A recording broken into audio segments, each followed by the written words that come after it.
अस्सलाम वालेकुम। हमारा आज का टॉपिक है सोलो टैक्सोनॉमी। सोलो टैक्सोनॉमी खुद है क्या? सोलो किस लिए सोलो का मतलब क्या है? SOLO stand for, S stand for structure, O stand for of, O second O stand for observe, L stand for learning, O stand for outcomes.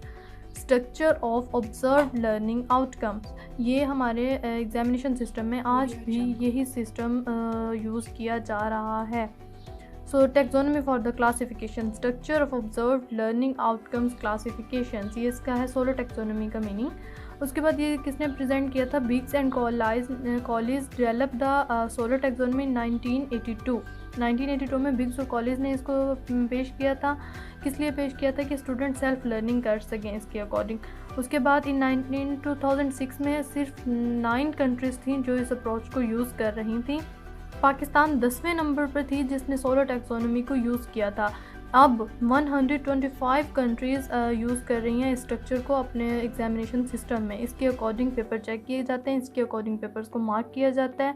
In 2005 grade 5 and the grade 8 exams were conducted by DPI। DPI ने grade 2005 में grade 5 और grade 8 तक के जो exams थे वो conduct किए थे DPI ने, जिसके अकॉर्डिंग सारा सिस्टम जो था वो टीचर्स के हाथ में दे दिया गया था, हर स्टूडेंट्स के हाथ में।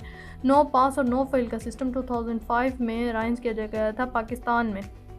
तो इसके रिज़ल्ट क्या निकला था? 95% हमारा रिज़ल्ट आया था। जब हमने इसको डिस्कस किया था यूनिसेफ से, तो यूनिसेफ ने क्या कहा था कि आपकी क्वेश्चन क्वालिटी क्या है? 23% बिलो है। All district failed in development of quality exam papers.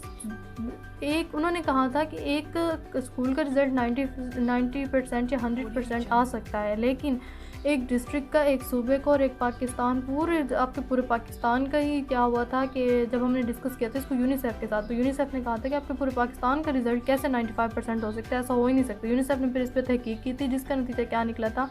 उन्होंने कहा था कि 33% जो एग्ज़ाम्स हैं क्वालिटी है वो हमारी क्या है? 33% से भी बिलो है।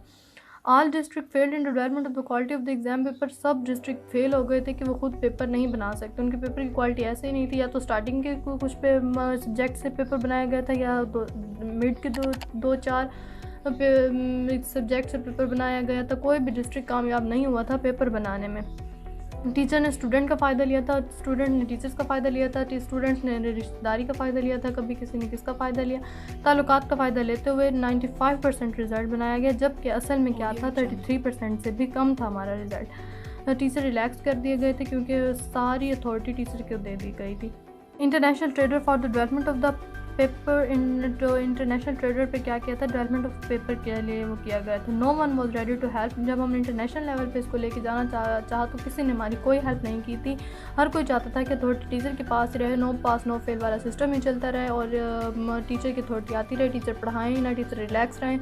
स्टूडेंट ने ताल्लुकात का फ़ायदा उठाया तक कोई स्कूल नहीं आता था, उनकी अटेंडेंस मार्क कर दी जाती थी। हमारे जो पाकिस्तान का करप्ट सिस्टम है ये जारी हो गया था। फिर हमने क्या किया था कि स्पेशल रिक्वेस्ट की थी यूनिसेफ को। यूनिसेफ ने हमें फिर उसके रिज़ल्ट में हमारी रिक्वेस्ट पे क्या किया था? उसने हमें सपोर्ट किया था। 2 ऑस्ट्रेलियन प्रोवाइड किए थे हमें, डॉक्टर कीन और डॉक्टर टेड रीडर ने, जिन्होंने हमें ट्रेनिंग दी थी इन लेवल्स पे। यहाँ तक का था हमारा आज का topic, introduction of the SOLO taxonomy. Next हम पढ़ेंगे इसके 5 level: pre structure, uni structure, multi structure, rational और एक्सटेंडेड एब्स्ट्रैक्ट। इनको हम डिटेल में पढ़ेंगे।